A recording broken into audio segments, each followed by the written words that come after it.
I got another example of it. Now, this person is not a politician and she's not a newscaster, but she's pretty famous and she's been in the news for bad things over the past couple of years as far as the right half of the country is concerned. Her name is Rachel Zegler. Zegler? I don't know. Zegler. The reason we had Rachel Zegler on the docket is she's an asshole. Now, one thing that is already universally known at this point by the general public is the fact that Disney is in full-on damage control mode. I came back, the losses were around $4 billion a year. Well, I know this point has been made, but this truly is the worst casting maybe in the history of the film industry. Has there been a film with worse casting than this? And I don't just mean the Snow White actress. Obviously, she's terrible, but both of them. This is someone who is as entitled as, I don't need your business. You know what? Maybe Disney does. Maybe you're a tool, you're a pawn in this film. You didn't write it. You didn't direct it. You have nothing to do with the creation of Snow White. Right. You should shut up and do the job. But I think the movie bombed because it's bad. Those CGI little people. Now, for Disney, as you probably remember, all of this publicity, the Zegler interviews, the Daily Mail leak, caused a lot of unexpected, for them anyway, pre-production problems. People weren't supposed to see and understand just how unwatchable the new Snow White was going to be. It was supposed to be, kind of a surprise, but now there was no hiding it. This is truly she has to go. I'm sorry, Disney. She has to go. Now, one thing about Rachel Zegler is that we know that she's not helping at all one bit. But these guys at Disney, they're not that bright, they're not that smart, and we see that because they can't come up with any new IP. Why not write some new movies? You guys sit around, you have billions of dollars. They keep going back and rewriting the classic. Disney is having its own problems. They're finally releasing the latest adaptation of Snow White, but they're scaling back the Hollywood premiere of the film. Kinsey, why is that? Because Rachel Zegler is a PR nightmare. You guys, Disney's new live-action remake of Snow White debuted this weekend, and it's an even bigger dud than anticipated. Neither of them make any sense for their roles. We've already covered how Rachel Zegler is a terrible choice for Snow White.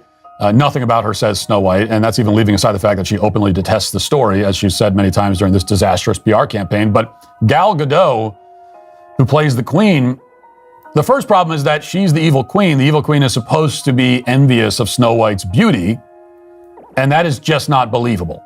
It is just not, even in a movie with magical mirrors and dwarves and all that, in a fairy tale, that strains my ability to suspend disbelief.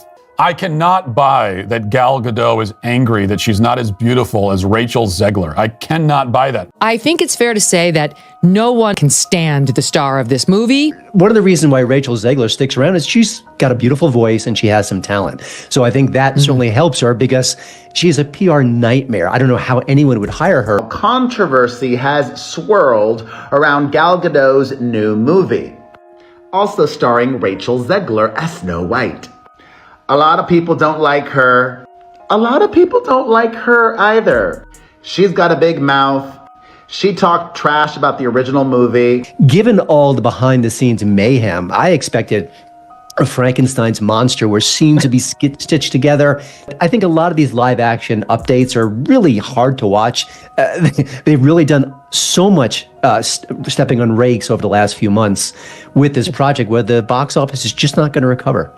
Oh, man. Hello, Disney. You're going to have to redo your film again because this woman is a pig and you fired Gina Carano for far less than this nonsense. Welcome back to Tea Time with Tina.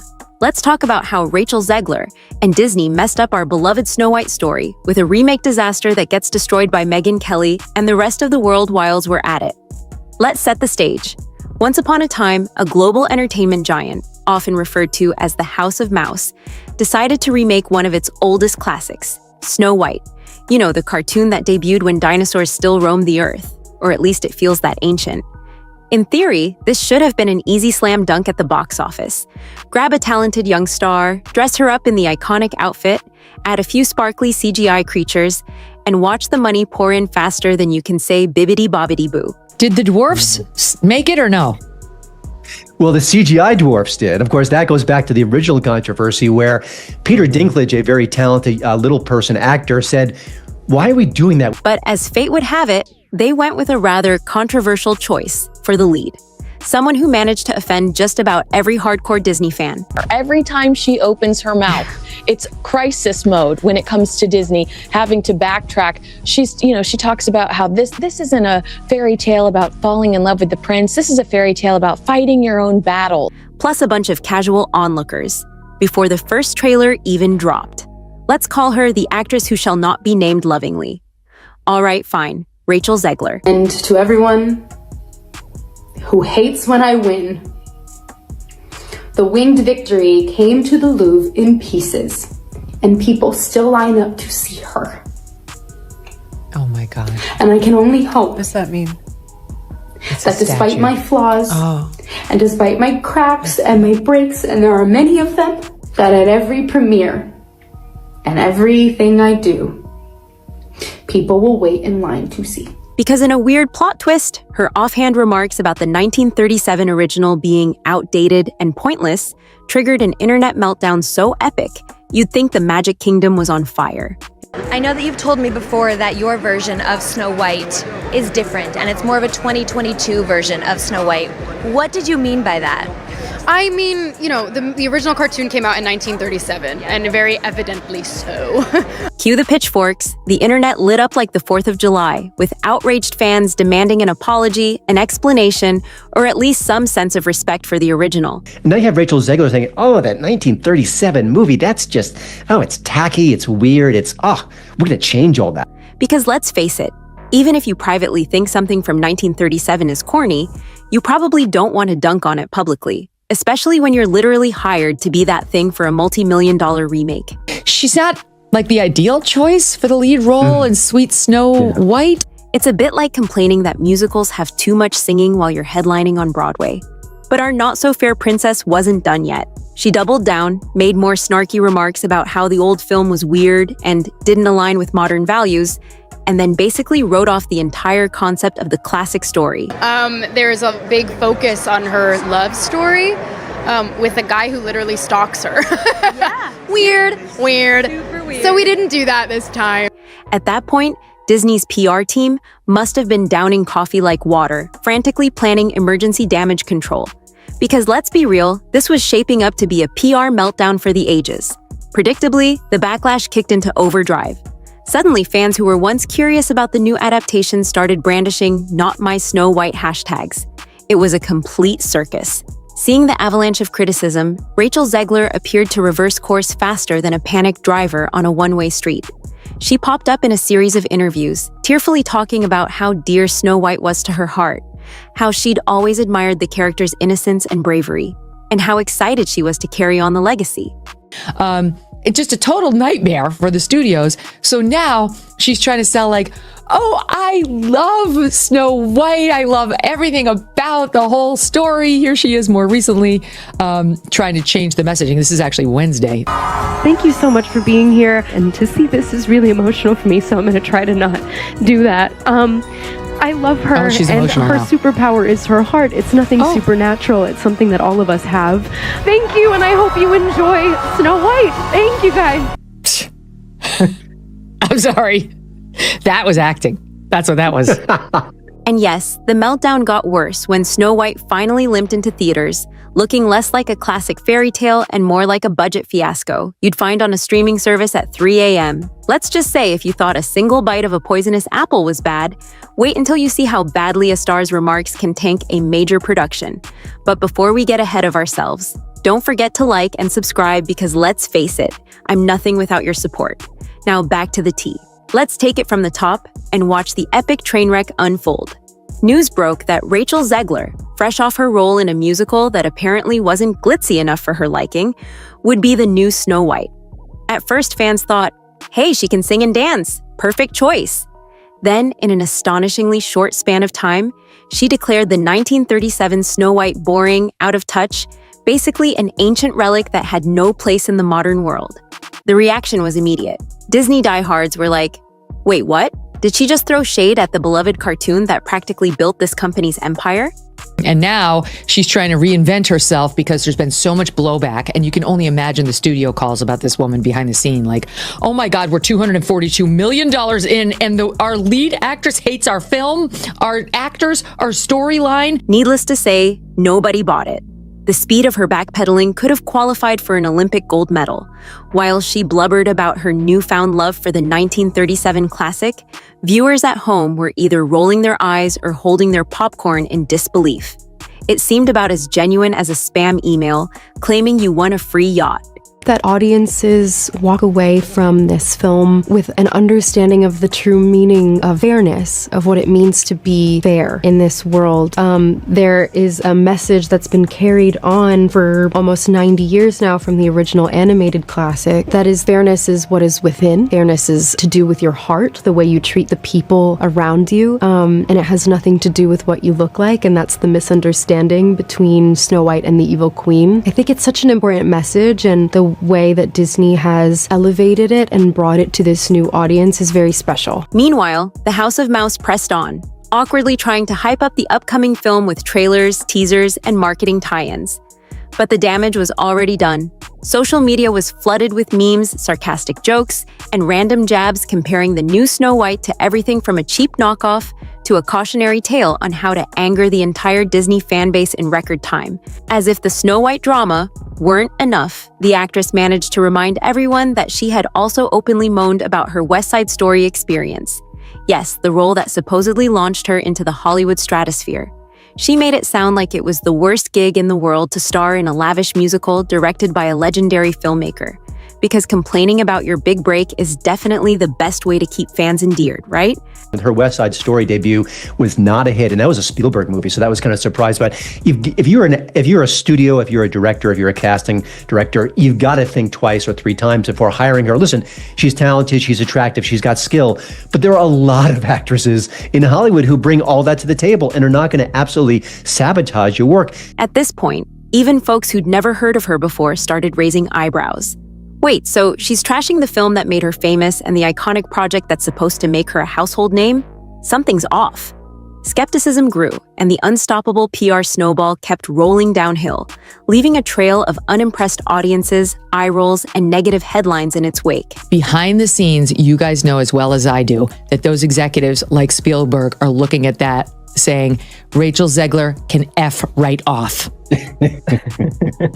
That might have been comical enough on its own, watching someone pop the balloon of their own success, but then came the final gut punch, the actual release of the Snow White adaptation. Strap in, because this is where the story really cements itself in the annals of box office disasters. Despite all the controversy, the House of Mouse pressed forward, presumably thinking, controversy sells tickets, right? Wrong. When the film finally hit theaters, the reviews were brutal, the audience was disinterested, and the vibe was basically, we tried to warn you. According to numerous reports, the studio lost millions of dollars. So much that if you stacked the currency physically, it'd probably reach the top of Cinderella's castle. So just how bad? The movie debuted in the United States at #1 with $43 million. Decent, but not a blockbuster. And far below projections. Internationally, a similar story. Overseas, Snow White took in $44.3 million in its opening weekend, bringing the total to just $87.3 million, with a budget of around $209 million. That means Snow White is destined to be one of the biggest bombs in Disney history. It will not recoup. Even Disney's most loyal fans seem to collectively shrug, or worse, actively avoid buying tickets. Instead of families lining up at midnight in princess costumes, theaters were half empty, with the crickets in the back row providing the only applause. It was like the real magic spell had been cast on the audience's wallets, ensuring they stayed firmly closed. And for the few who did watch it, many complained about everything from the weird tone to questionable creative choices that strayed so far from the original, it was barely recognizable. In the midst of all this, the star of the show looked like she'd rather be anywhere else. any illusions of a triumphant Disney blockbuster were shattered, left to gather dust with the piles of unbought merchandise and clearance rack plush dwarfs. The entire fiasco was so colossal, it practically became an instant Hollywood cautionary tale. Never hire someone who trashes your classic and your brand before the film even hits theaters. If that's not the biggest duh moment of the decade, I don't know what is. Now, with the film officially labeled a flop and the House of Mouse counting its losses, the internet rumor mill is spinning at hyperspeed. Whispers about massive layoffs, rearranged executive teams, and future remakes being quietly shelved are flying left and right. Some folks are extra mad that the original dwarfs got shafted for CGI made-up ones, and let's just say the real ones were not happy about it. I remember back in 2023 when this was going on and all the little people making videos saying, well, wait, there's so few roles for us in Hollywood. We're being passed over for this. You could have cast seven little Peter people. Dinklage. Exactly. They're like, Peter Dinklage, you're rich. We're not. We're trying to be extras, or, we're in Johnny Knoxville's Jackass if we're lucky. And so for them, they're like, you're not going to cast us. As for Rachel Zegler, she's become something of a meme magnet, with legions of people online basically saying, yeah, we don't need you messing up another classic. It's harsh, but when you publicly roast beloved material and then deliver a project that tanks, sympathy can be in short supply. She might be talented. Heck, she's got a decent singing voice. But if nobody's buying tickets to see it, that's a major red flag for studios. Gossip around Tinseltown suggests producers are eyeing other stars for upcoming projects, crossing their fingers that they find someone who doesn't stir up drama, like it's a side hobby. The comedic irony in all this is that Snow White was supposed to be a guaranteed cash cow, an easy win. The story that launched Disney's golden age, reimagined for modern audiences, should have been unstoppable. Instead, it's become a prime example of how bad press, poor actor relations, and a handful of offhand comments can torpedo even the mightiest ship. When the dust finally settled, one thing was clear. This entire saga was about as far from a fairy tale as you can get. The classic Happily Ever After turned into a massive flop that lost the studio millions. The star who once seemed poised to be the new Disney darling managed to alienate fans before the film's first official poster even saw the light of day. And the House of Mouse? Well, they learned that sometimes controversy does not equal cash. Sometimes controversy just means our box office receipts are in free fall. But you're going to hire little people to play the dwarfs? That just seems like a step backwards. And then, of course, Disney instantly buckled and said, okay, we're going to add magical creatures. And then the picture of the magical creatures leaked online and everyone just had an absolute blast laughing at it. So the magical creatures are here in the movie. The CGI dwarfs are here in the movie. It works to a degree, but it's certainly going to be a financial hit for Disney, that's for sure. So what's the moral of this twisted take on Snow White? Maybe it's that if you're going to sign on to a beloved remake, do your homework and keep your critiques to yourself, at least until the movie's been out for a decade. Or maybe it's that a spoonful of self-awareness goes a long way in Hollywood, where the fans hold the real power. After all, no matter how big and established a studio is, alienating your core audience is the entertainment equivalent of stepping on a rake, over and over again. If there's any silver lining, it's that the rest of us got a front row seat to a cautionary tale on the dangers of mixing disrespect, poor marketing, and a seriously miscast star. So yes, this Snow White story had no magical ending, just a wrecked carriage, some lost millions, and a princess who might be stuck reading up on career advice for a good long while. Hey, at least the dwarfs are off the hook this time. They had absolutely nothing to do with this gigantic mess. Before we wrap up this storybook of cringe, let us know what you think. Was this disaster a predictable train wreck from the start? Or could there have been a magical happy ending if they'd taken a different approach? Drop your thoughts in the comments, because we'd love to hear how you'd have rescued this fairy tale flop. If you enjoyed this breakdown, or just want to point and laugh with us, make sure you hit that like button, subscribe for more no-holds-barred takes on Hollywood fiascos, and share with a friend who could use a cautionary tale about what not to do when filming a beloved classic. Thanks for watching, and remember, in the kingdom of showbiz, sometimes the real enchantment lies in not stepping on your own glass slipper. That's it for now, and we'll catch you in the next video, hopefully one with a much less tragic ending. Until next time, stay tuned, stay safe, and stay informed. Only on Tea Time with Tina.